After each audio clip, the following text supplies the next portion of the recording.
Hi friends, ఇవాళ నేను ఒక మంచి రెసిపీతో మీ ముందుకు వచ్చాను.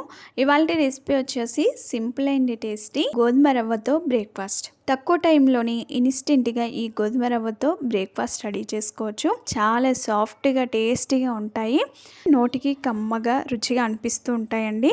ఇక లేట్ చేయకుండా సింపుల్ అండ్ టేస్టీ ఈ బ్రేక్ఫాస్ట్ని ఎలా రెడీ చేసుకోవాలి, దీని ప్రాసెస్ ఏంటని చూసేద్దాము. ముందుగా ఒక బౌల్ని తీసుకొని అందులో 1 కప్పు వరకు గోధుమ రవ్వ వేసుకోవాలి. నేను ఇక్కడ లావుగా ఉన్న గోధుమ రవ్వను తీసుకున్నానండి. మీరు సన్నది కూడా యాడ్ చేసుకోవచ్చు. ఆ రవ్వని ఇందులో బౌల్లోకి వేసిన తర్వాత అందులో కొన్ని వాటర్ని పోసి ఒక 2 సార్లు బాగా కడగాలి.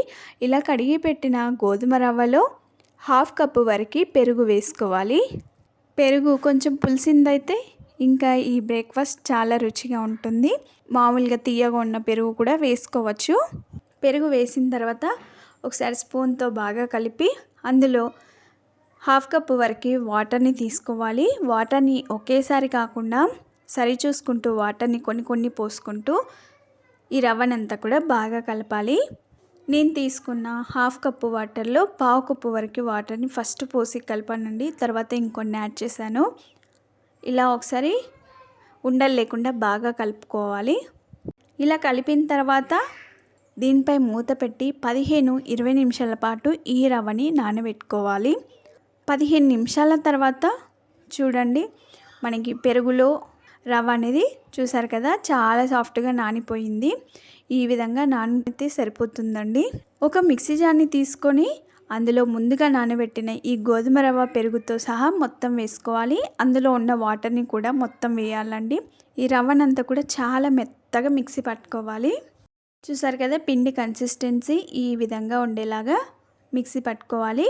దోశ బ్యాటర్ కంటే కూడా కొంచెం లూజ్గా ఉండేలాగా మిక్సీ పట్టుకోండి. ఇలా మిక్సీ పట్టిన ఈ పిండినంతా కూడా ఒక బౌల్లోకి తీసుకుందాం. తర్వాత ఇందులో రుచికి సరిపడినంత ఉప్పు, 1/2 టీ స్పూన్ వరకు జీలకర్ర వేయాలి. ఉప్పు జీలకర్ర వేసిన తర్వాత ఒకసారి బాగా కలుపుకోండి. సన్నగా తురిమి పెట్టిన కొత్తిమీరని కూడా వేసుకొని ఒకసారి బాగా కలుపుకోవాలి. ఇక ఇలా కలిపి పెట్టుకొని వెంటనే మనం దోశ చపాతీ వేసుకుంటామండి. స్టవ్ పైన చపాతీ ప్యాన్ పెట్టుకొని అందులో నేను ఇక్కడ బటర్తో కాల్చుకుంటున్నానండి. నెయ్యిని కానీ లేదంటే ఆయిల్తో కూడా వీటిని కాల్చుకోవచ్చు. బటర్ని ఫస్ట్ ప్యాన్కి అప్లై చేసుకున్న తర్వాత పిండిని ఒకసారి బాగా కలుపుకొని ఒక గరిటె పిండిని ప్యాన్పై వేసుకున్న తర్వాత ఇలా లైట్గా స్ప్రెడ్ చేసుకోండి. కొద్దిసేపు అయిన తర్వాత అది పైన పిండి మొత్తం ఆరిపోతుంది. ఇలా ఆరిపోయిన తర్వాత బటర్ని కానీ నెయ్యిని కానీ పైన బ్రష్తో ఇలా అప్లై చేసుకోండి. వీటిని ఫ్రై చేసుకునేటప్పుడు స్టవ్ని మీడియం ఫ్లేమ్లో పెట్టుకొని వీటిని ఫ్రై చేసుకోవాలి. అలాగైతే మంచి కలర్ వస్తుంది, లోపలి వరకు పోయి పిండి చక్కగా ఉడికిపోతుంది. ఒక సైడ్ ఫ్రై అయిన తర్వాత మెల్లగా రెండో వైపు తిప్పుకోవాలి.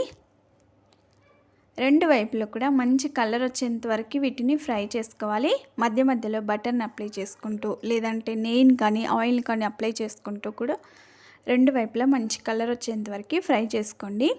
చూసారు కదా, ఇలా మంచి పండు కలర్లోకి వచ్చిన తర్వాత వీటిని ఒక ప్లేట్లోకి తీసుకుందాం. ఇవి ఎంత సాఫ్ట్గా ఉంటాయంటే చిన్నపిల్లలు సైతం కూడా ఈ హెల్తీ బ్రేక్ఫాస్ట్ని ఈజీగా తినేస్తారండి.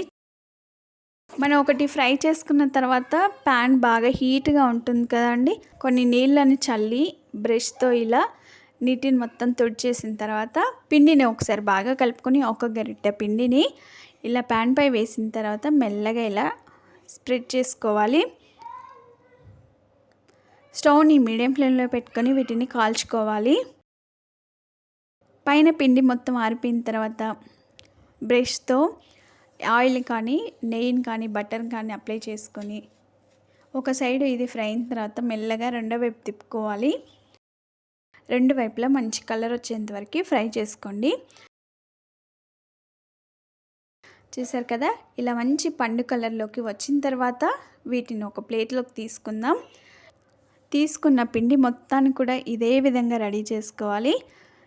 ఒక సర్వింగ్ ప్లేట్లోకి తీసుకొని సర్వ్ చేసుకుంటే అంతేనండి, ఎంతో సాఫ్ట్గా ఉండే తింటుంటే అలా తినాలనిపించే సాఫ్ట్ చపాతీ దోశ రెడీ అయిపోయింది. చూసారు కదా ఎంత సింపుల్గా రెడీ చేసుకున్నామో.